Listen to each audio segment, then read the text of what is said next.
வணக்கம். பரபரப்பு மீடியா செய்திகளுக்காக நான் நிரோஷன். அக்டோபர் 7ஆம் தேதி இஸ்ரேலிலிருந்து ஹமாஸால் கடத்திச் செல்லப்பட்டு காசாவில் பணிய கைதிகளாக வைக்கப்பட்டிருந்தவர்களில் 4 பேர் சமீபத்தில் இஸ்ரேலியின் அதிரடி மீட்பு நடவடிக்கையில் மீட்கப்பட்டார்கள் அல்லவா? அந்த ஆபரேஷன் பற்றிய வேறு சில தகவல்கள் இப்போது வெளியாகி உள்ளன. இஸ்ரேலிய சிறப்பு படையினர் இடம்பெயர்ந்த பாலஸ்தீனியர்களாக மாறுவேடமிட்டு சென்றுதான் காசாவில் ஹமாஸ் இயக்கத்தால் பணிய கைதிகளாக வைக்கப்பட்டிருந்த 4 பணிய கைதிகளை விடுவித்துள்ளதாக தகவல்கள் தெரிவிக்கின்றன. கடந்த சனிக்கிழமை பணிய கைதிகள் மீட்பு ஆபரேஷனை மேற்கொள்வதற்காக சென்று இஸ்ரேலிய துருப்புக்களின் ஒரு பகுதியினர் தெற்கு காசா நகரமான ரஃபாவிலிருந்து மத்திய காசாவுக்கு அகதிகளாக சென்றவர்களைப் போல அகதிகள் முகாமுக்குள் ஊடுருவினார்கள் என்பதை 2 இஸ்ரேலிய பாதுகாப்புத்துறை வட்டாரங்கள் உறுதிப்படுத்தியுள்ளன என்று தெரிய வருகிறது. சவுதி அரேபியாவுக்கு சொந்தமான அல் அஷார்க் தொலைக்காட்சி சில காசா குடியிருப்பாளர்களை நேர்காணல் செய்து ஒரு காணொலியை வெளியிட்டது.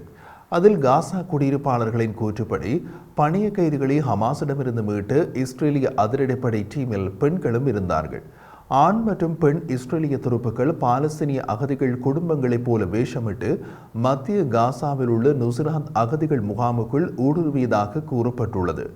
அவர்கள் இஸ்ரேலிய ராணுவம் இப்போது தாக்குதல் நடத்தும் ரஃபாவில் இருந்து அகதிகளாக இடம்பெயர்ந்து வருவதாக கூறியுள்ளார்கள். வெள்ளை நிற வாகனம் ஒன்றின் மேல் மெத்தைகள் கட்டப்பட்டு வாகனத்திற்குள் வீட்டு பாவனை பொருட்கள் மற்றும் சமையல் உபகரணங்களுடன் வந்தனர். அவை எல்லாமே பாலஸ்தீனர்கள் வளமையாக பயன்படுத்தும் பொருட்கள்தான். மத்திய காசாவில் உள்ள நுஸ்ராத் அகதிகள் முகாமின் குடியிருப்பாளர்களால் அவர்கள் யார் என்று விசாரிக்கப்பட்டனர். அப்போது அரபு மொழி பேசிய மாறுவேடமிட்ட இஸ்ரேலிய துருப்புகள் காசாவின் தெற்கு நகரமான ரஃபாவில் இஸ்ரேலிய பாதுகாப்பு படை IDFின் தாக்குதலில் இருந்து தப்பி மத்திய காசாவுக்கு வந்தோம் என்று கூறியதாக சவுடி ஊடகம் அல் அஷார்க் தொலைக்காட்சி கூறுகிறது. இஸ்ரேலில் இருந்து ஹமாஸால் கடத்தி செல்லப்பட்ட இளம்பெண் நோவா அர்கமனி பணிய கைதியாக அடைக்கப்பட்டிருந்த அடுக்குமாடி கட்டிட குடியிருப்பை அவர்கள் சுட்டிக்காட்டினார்கள். அந்த குடியிருப்பின் உரிமையாளர் அதை தமக்கு வாடகைக்கு விட்டிருப்பதாக கூறிய சாட்சிகள் அஷாக் தொலைக்காட்சிக்கு தெரிவித்தனர்.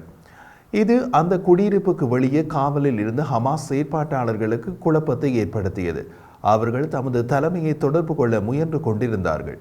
இதற்கிடையே பாலஸ்தீனிய அகதிகள் குடும்பங்களைப் போல வேஷமிட்டிருந்த ஆண் மற்றும் பெண் இஸ்ரேலிய துருப்புக்கள் மெத்தைகள் உட்பட தமது பொருட்களை ஹமாஸால் கடத்திச் செல்லப்பட்ட இளம்பெண் நோவா அர்கமனி பணிய கைதியாக அடைக்கப்பட்டிருந்த அடுக்குமாடி கட்டிட குடியிருப்புக்கு வெளியே கொண்டு செல்ல தொடங்கி விட்டார்கள். அங்கு பெரும் குழப்பம் ஏற்பட்டிருந்தது. அருகில் உள்ள குடியிருப்புகளில் வசித்த குடியிருப்பாளர்களும் அங்கு குழுமி விட்டார்கள். இந்த இழுபறிகள் நடந்து கொண்டிருந்த நேரத்தில் காவலுக்கு இருந்த ஹமாஸின் துருப்புக்கள் திசை திருப்பப்பட்ட போது திடீரென்று மெத்தைகள் கிழிக்கப்பட்டு அவற்றுக்குள் இருந்த இயந்திர துப்பாக்கிகள் பாலஸ்தீனிய அகதிகள் குடும்பங்களைப் போல வேஷமிட்டிருந்த ஆண் மற்றும் பெண் இஸ்ரேலிய துருப்புக்களின் கைகளில் தோன்றின. காவலுக்கு இருந்த ஹமாஸின் துருப்புக்கள் என்ன நடக்கிறது என்று புரிந்து கொள்வதற்கு முன் சுட்டு வீழ்த்தப்பட்டார்கள்.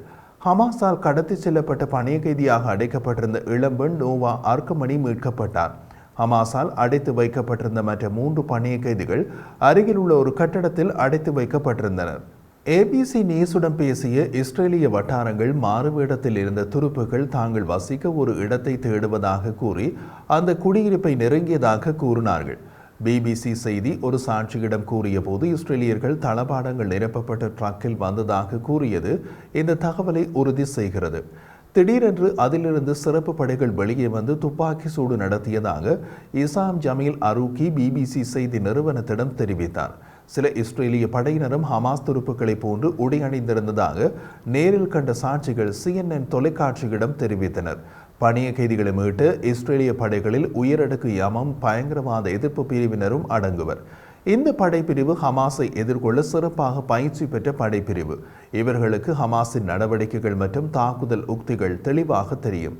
இந்த ஆபரேஷனில் இஸ்ரேலிய தரப்பில் கொல்லப்பட்ட ஒரே ஒருவர் யமம் பயங்கரவாத எதிர்ப்பு பிரிவின் அதிகாரிதான்.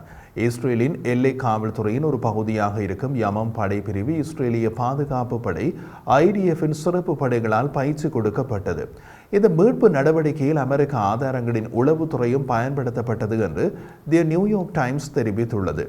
அக்டோபர் 7ஆம் தேதி நோவா இசை விழாவிலிருந்து ஹமாஸ் கடத்தி கொண்டு ஓடிய 40 பேரில் சனிக்கிழமை விடுவிக்கப்பட்ட 4 பணிய கைதிகளும் அடங்குவர். அங்கு ஹமாஸால் குறைந்தபட்சம் 260 பேர் படுகொலை செய்யப்பட்டனர். இஸ்ரேலில் ஹமாஸ் தொடங்கிய அந்த போர் காசாவில் இப்போதும் தொடர்ந்து 35,000 பாலஸ்தீனியர்களை பழிவாங்கி உள்ளது. அங்கு பெண்கள், குழந்தைகள், முதியோர், இங்கும் பெண்கள், குழந்தைகள், முதியோர். அக்டோபர் 7ஆம் தேதி ஹமாஸ் என்ன செய்ததோ அதை இஸ்ரேல் பல மடங்கு அதிகமாக செய்கிறது என்பது மிக எளிமையான சூத்திரம். நன்மையோ தீமையோ கொடுப்பது திரும்ப கிடைக்கும். சில சமயங்களில் பல மடங்காக கிடைக்கும். இப்போது கிடைத்துள்ளது.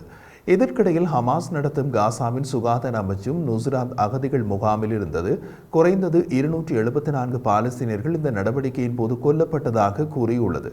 அவர்களில் பெரும்பாலானோர் ஹமாஸ் பிடித்து சென்று பணிய கைதிகளாக அடைத்து வைக்கப்பட்டிருந்த அதே கட்டடத்தில் இருந்த பொதுமக்கள்.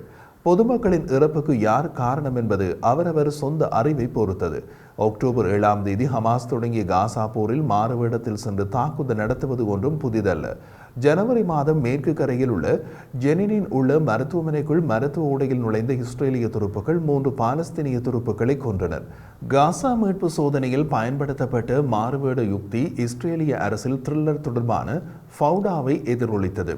ஹிட் நெட்ஃபிளிக்ஸ் நிகழ்ச்சியில் அரபு மொழி பேசும் ரகசிய முகவர்கள் இஸ்ரேலியர்கள் மீது தாக்குதல் நடத்த திட்டமிட்டுள்ள மேற்கு கரை பாலஸ்தீனிய போராளி இயக்கங்களுக்குள் ஊடுருவ உள்ளூர் மக்களைப் போல் ஆள்மாறாட்டம் செய்வதை நெட்ஃபிளிக்ஸ் நிகழ்ச்சி சித்தரித்தது. நீங்கள் அதை பார்த்திருக்கலாம். சரி, இப்போது அடுத்த விவகாரத்தை பார்க்கலாம். காசாவிலிருந்து இஸ்ரேலுக்கு பணிய கைதிகளையும் துருப்புக்களையும் ஏற்றி செல்லும் ஹெலிகாப்டர் கடற்கரையை தொட்ட அதே நாளில் புயலில் சேதமடைந்து அதன் தற்காலிக துறைமுகம் மீண்டும் திறக்கப்பட்டதாக அமெரிக்கா அறிவித்தது. அப்படியானால் அமெரிக்காவுக்கு காசா பணிய கைதிகளின் அதிரடி மீட்பில் நேரடி தொடர்பு உள்ளதா? இதுதான் இன்று பரவலாக அடிபடும் சர்ச்சை. இஸ்ரேலின் பணிய கைதிகள் மீட்பு நடவடிக்கையில் தாம் நேரடியாக ஈடுபட்டதாக மக்கள் நம்ப வேண்டும் என்று அமெரிக்கா விரும்பினால் அதைவிட சிறந்த வேலையை செய்திருக்க முடியாது என்று காசாவில் இராணுவ நடவடிக்கைகளை நன்கு அறிந்த அமெரிக்க முன்னாள் அதிகாரி ஒருவர் தெரிவித்தார். அதன் அர்த்தம் அமெரிக்காவுக்கு தெரியாமல், அமெரிக்கா பச்சை கொடி காட்டாமல் அல்லது அமெரிக்க ஆதரவு இல்லாமல் எதுவும் நடந்திருக்காது.